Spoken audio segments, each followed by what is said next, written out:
Alright, so let's look back at this. Alright, so mixed numbers have how many different parts? Two. Two parts. Fraction. Whole and a fraction. So we have learned how to add whole numbers, add and subtract whole numbers. We've learned how to add and subtract fractions. Well, now, today, we're going to learn how to add mixed numbers. Now, we're not doing subtracting yet. We're going to add mixed numbers. But here's the catch with mixed numbers. I don't just have my whole numbers I'm dealing with. Tessie, get a drink, put it up. I don't have just my numerators that I'm dealing with, correct? Mm-hmm. I have what two things that I'm dealing with? Whole numbers and fractions. Whole numbers and fractions. I don't have anything.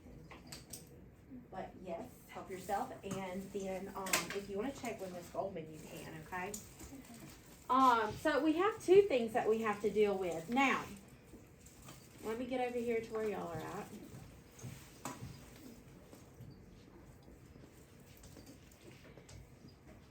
It says we can decompose mixed numbers to add them, but we're not gonna decompose them to add them. I'm gonna show you the short and sweet way. But you do have to know how to decompose these. What does decompose mean? Break apart. Good. Now, it talks about what property? Associative. Associative property. Circle that. Circle the word group. Do you remember what the associative property uses to group the numbers? Parentheses. Parentheses. Good. Put your parentheses down here. Now, again, I'm not going to make you group them to add them, but we are going to talk about that so we'll know how to do that.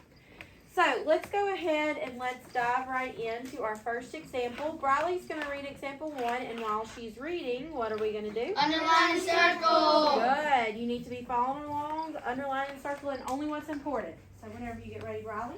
Madison made a fruit salad. She used 31 full cups of strawberries and 2 cups of blueberries.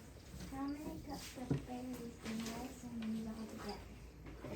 Alright, so Madison's making a fruit salad.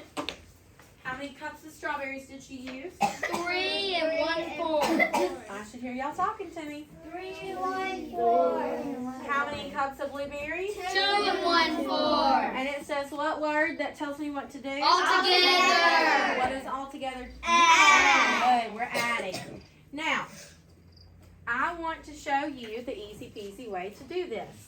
So I'm going to come down here where I've got some room, and I want you to rewrite those mixed numbers. But I want us to kind of get in the habit of making sure I write the biggest mixed number first. Now, how can I tell which mixed number is the biggest? It has Look at the whole. The biggest whole number. It doesn't matter about my numerators. It matters about the biggest whole number. Now, it really doesn't matter when I'm adding, but because subtracting mixed numbers can be a little tough, I really want us to go ahead and start practicing that. So, what was my biggest mixed number? 3 and 1/4. 3 and 1/4 plus. 2 and 1/4. Alright, so write that down for me.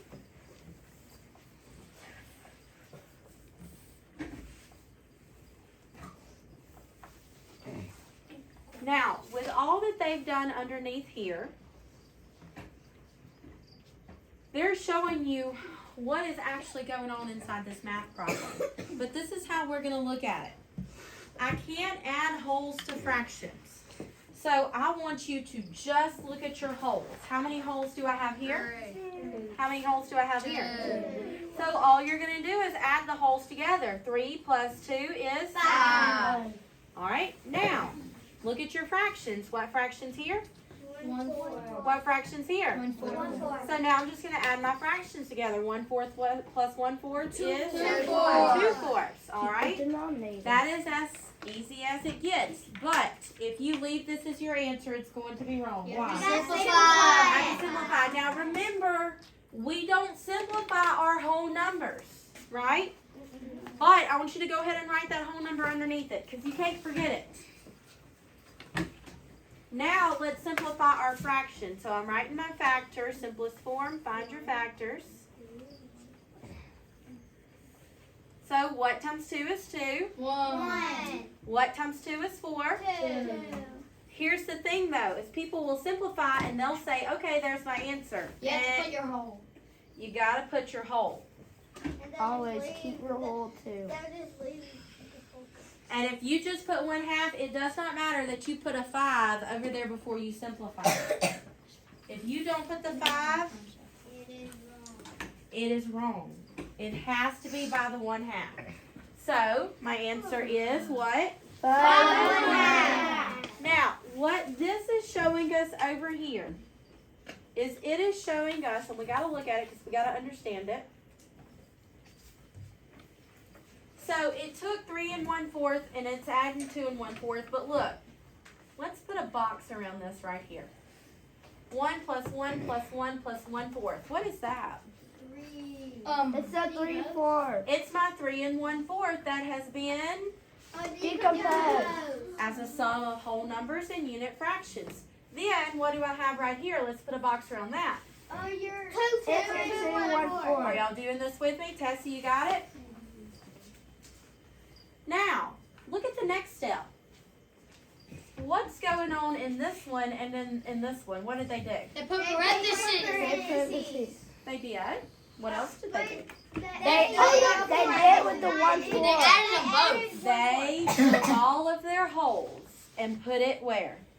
And one. In a And group. parentheses. Then they took all of their 1/4. fractions and put it. In a group. So now I have my group of wholes. I have my group of fractions. Now, let's add them. How many do I have here? Then once I get here, 5 2/4, I just put it together and I get 5 2/4. But we know we simplified and it's 5 and what? 1/2.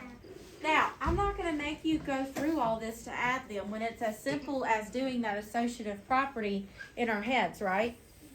But you do have to know how to decompose these, okay?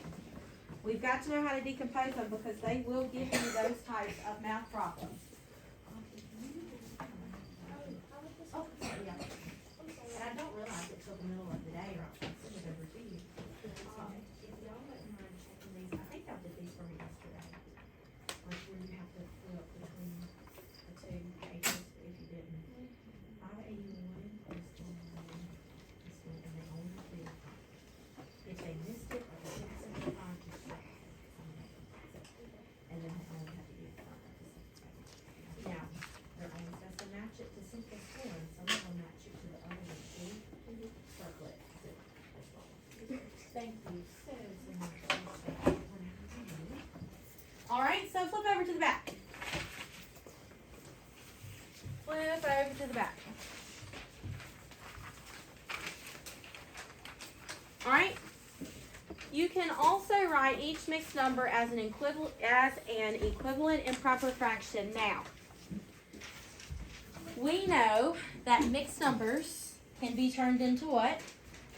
Improper And fraction. we know that improper fractions can be turned into what? Mixed number. We know that they're equivalent to each other. I'm not going to make you do this to add, but you've got to understand what's going on. So first, let's just add it like normal. So, let's rewrite our problem up here. Let me put my biggest whole number. What's my biggest mixed number? 2. 2 and 1/3. plus 1 and 1/3. I'm not going to count off for that, but I want you to get in the habit because on subtracting mixed numbers, it's super duper important. Now, what's 2 plus 1? 3. 3 2/3. All I asked was what's 2 plus 1? What's 1/3 plus 1/3? 2/3. Is 3 2/3 in simplest form? Yes. Now, what they want you to see is that how many holes? See, 2 1/3 plus 1 and 1/3. Let me show you. There's shapes on. All right, is that right? Yes. Now, what they want to show you is inside this two holes. Agreed? If I have to make 2 holes using this as a denominator, what would have to be on top? 1. A 6. A 3. If I put a 1 on top, now, who said a 6? Wait, no, I didn't say 6. I said 3. You could put, so this is what you're doing, Kel, because Kel, that's not necessarily wrong. Because in these two holes, I have these two. Right? One hole, right? You with me, Keegan? You with me?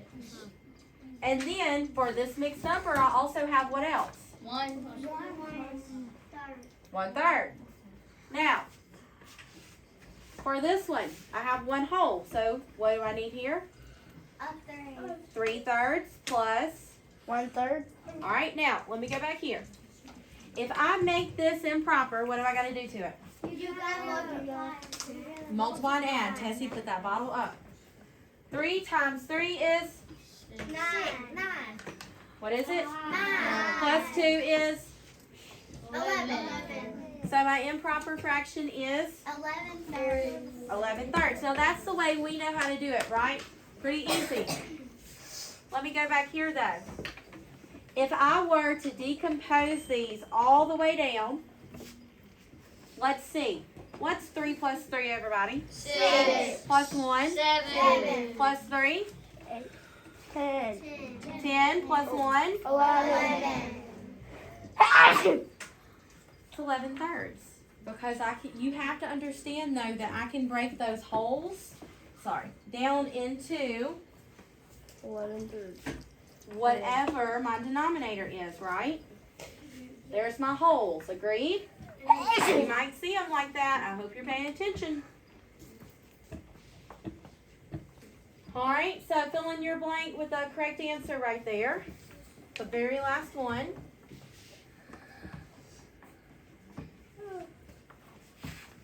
Now, on this last one, it's got some crazy stuff out here, but let's rewrite it. 2 and 3, 6, plus 2 and 1, 6. What do I get here? 4 and 4, 6. Good, but what do I have to do to my 4, 6? Good.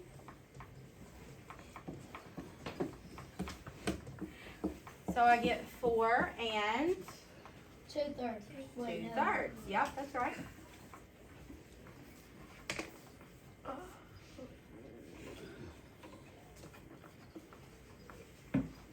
But we're about to fill in these blanks because we need to see what's going on here. Now, when I look at these blanks, the first thing that I see that they filled in for me is what? 3, 6. 3, Your 6. fraction. Right? My fraction. So there's my 3, 6. Well, what could possibly go here? Your whole. My holes. But how many? What do I need to put here? 1 and 1. Good, because there's my 2 and 3, 6 right there. Now you need to do the same though. I need to do the same. How many holes are my next number? 2. But now So if I think of this, if I just add my holes together, how many holes do I have? 4. 1, 2, 3, 4. And then if I just group my fractions together, so do y'all see that's what we're doing in our heads anyways? Mhm. Whenever we add these, I'm saying 2 holes plus 2 holes is what? 4 4 holes. Then I'm saying what 3, 6 plus 1, 6 is 4, 6. 4, 6. Right? Easy peasy? Yes, All right, now, I need you all, let's come right below these models. There's 2 examples I want to give you. 2 extra ones because Excel's going to get a little tricky on you.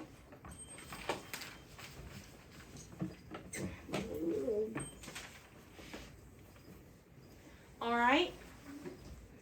So the first one I want to give you is 2 and, let's do 2 and 4/5 plus 1 and 1/5. All right. So add your wholes. What do you get? 3. Add your fractions. What do you get? 4 whole. 5 whole. All right, but I want you to write that. Equals 4. But if I have 3 holes and I have 5/5, that equals to what? 1 hole. I have 3 holes and I have 1 hole. So how many holes do I have? 4. I have 4. So I need to put that is equal to what number? 4. Nope, not 4/5. 4 holes. I have 3 holes. All right, now next example. let's see, let's do 3 and 5/7 plus 2 and 4/7. Okay. What's 3 plus 2? 5. What is 5/7 plus 4/7? 9/7. Is 9/7 okay? Yeah. No. Wow. It's improper fraction. Good. It's improper. It's over 7. So whenever I get this, I get a whole number, I get an improper fraction, I gotta fix it. So what we're gonna do, kinda gotta do surgery, I'm gonna pull them apart. How can I fix that one? You can subtract it to a mixed number. Change it to a mixed number. Do the what? Big headed back. Big headed backflip. You shouldn't have time to tap that pencil. You should be writing with me. Big headed backflip. Isn't that how we fix improper fractions? By dividing them. 7 will go into 9. How many whole times? 1. 1 times 7 is? 2. Wait. 1 times 7 is? 7. 9 minus 7 is 2 less than 7. Yes, ma'am. Anything to bring down? No, ma'am. 1, remainder 2. Now, how do I see if I tell you to put that bottle up again? It's going to be going to red. How do I write this as a mixed number?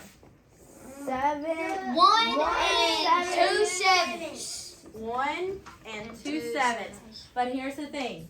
That is not my answer. 1 and 2 sevenths is only for that improper fraction. I still have this 5 out here. So what do I do? You have to add your whole.